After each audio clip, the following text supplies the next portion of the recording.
সারা পৃথিবীতে গত 9 আগস্ট গর্বের সাথে উদযাপিত হলো বিশ্ব মূলনিবাসী দিবস, যেটাকে আমরা আদিবাসী দিবসও বলে থাকি। রাষ্ট্রীয় আদিবাসী একতা পরিষদের মাধ্যমেও সারা দেশ জুড়ে প্রত্যেকটি রাজ্যের বিভিন্ন জেলায় বিশ্ব মূলনিবাসী দিবস উদযাপন করা হয়েছে।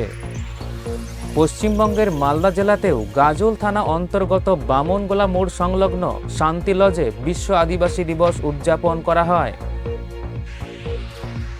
গাজল বাস স্ট্যান্ড থেকে পদযাত্রার মাধ্যমে কার্যক্রমের সূচনা করা হয় এবং বীর বিরসা মুন্ডার প্রতিকৃতিতে মাল্যার্পণ করে যথাক্রমে পদযাত্রা কার্যক্রম স্থলের দিকে রওনা হয়।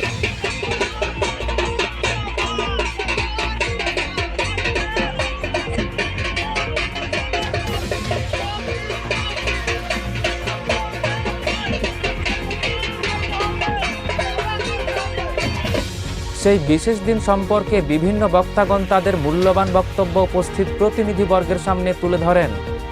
কার্যক্রমের সঞ্চালনা করেন মান্য সঞ্জিত টুডু এবং মাননীয় বক্তা ও কর্মকর্তাগণ হলেন শৈলেন মার্ডি, পার্থ মণ্ডল, বিপিন কিস্কু, পরমেশ্বর মার্ডি, অমল সরেন, সোনালী সরেন, কবিরাজ মুর্মু, রঞ্জিত হাঁসদা, বিশ্বনাথ হেমব্রম, প্রবীর টুডু, বেঞ্জন হেমব্রম, ফিলিপ মুর্মু এবং অনিল রায়। বিশ্ব আদিবাসী দিবস উদযাপন কার্যক্রমের অধ্যক্ষতা করেন মান্য বাবুরাম কিস্কু, সিইসি মেম্বার, রাষ্ট্রীয় আদিবাসী একতা পরিষদ, নিউ দিল্লি। উক্ত কার্যক্রমে বহু সংখ্যক মহিলা ও তাদের সন্তান সমেত অংশগ্রহণ ছিল চোখে পড়ার মতো। বাবুরাম কিস্কু তার মূল্যবান বক্তব্যের মাধ্যমে তুলে ধরেন যে আদিবাসী সম্প্রদায়ের মানুষরা আদিকাল থেকে পরিবেশ বান্ধব জীবনযাপন, বন সংরক্ষণ, ভাষা, সংস্কৃতি ও প্রকৃতিকে বাঁচিয়ে রেখেছেন। তাদের ব্যবহার ও দৈনন্দিন জীবনশৈলীর বৈশিষ্ট্যের জন্যই পৃথিবীর ভারসাম্য বজায় রয়েছে। আদিবাসীদের সেই বিশেষ কর্মশৈলীর প্রয়োজনীয়তা আজকের বিশ্বায়ন ও উষ্ণায়নের যুগে প্রকৃতির ভারসাম্য বজায় রাখার জন্য নিতান্তই আবশ্যক। কিন্তু আদিবাসীরাই বর্তমানে ধ্বংসের মুখে। এই কথাটা সুবুদ্ধিসম্পন্ন পরিবেশ বিশ্লেষক ও বৈজ্ঞানিকরা বুঝতে পেরেছেন।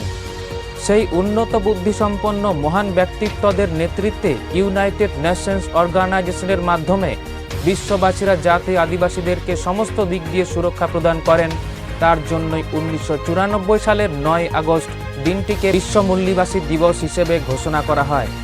বাবুরাম কিস্কু আরও বলেন যে ভারতে ব্রাহ্মণবাদী ব্যবস্থার মাধ্যমে আদিবাসীদের জল, জমি, জঙ্গল থেকে বিস্থাপন করা হচ্ছে।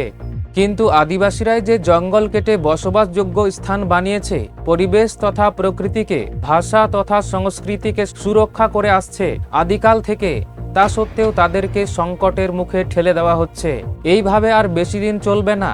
সরকারকে হুঁশিয়ারি দিয়ে তিনি বলেন, যদি আদিবাসী তথা তাদের অধিকারকে রক্ষা করার জন্য তীর মারার প্রয়োজনীয়তা হলে তিনি তীর চালাতেও পিছুপা হবেন না। সরকার যদি সংবিধান উল্লঙ্ঘন করে তাহলে তিনিও সংবিধানের ঊর্ধ্বে গিয়ে অন্যায়কারীকে তার যোগ্য জবাব দেবেন বলে জানিয়েছেন।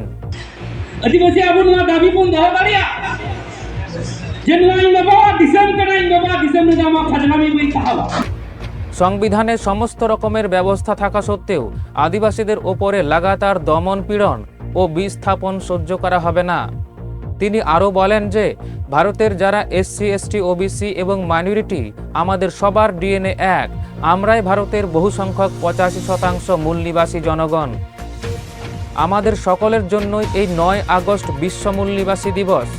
সকলকেই এই বিশেষ দিনটিকে উদযাপন করা উচিত এবং আদিবাসীদের সম্মান ও অধিকার রক্ষায় তাদেরকেও পাশে দাঁড়ানো দরকার। কমেন্টে আপনাদের মতামত জানান। ধন্যবাদ।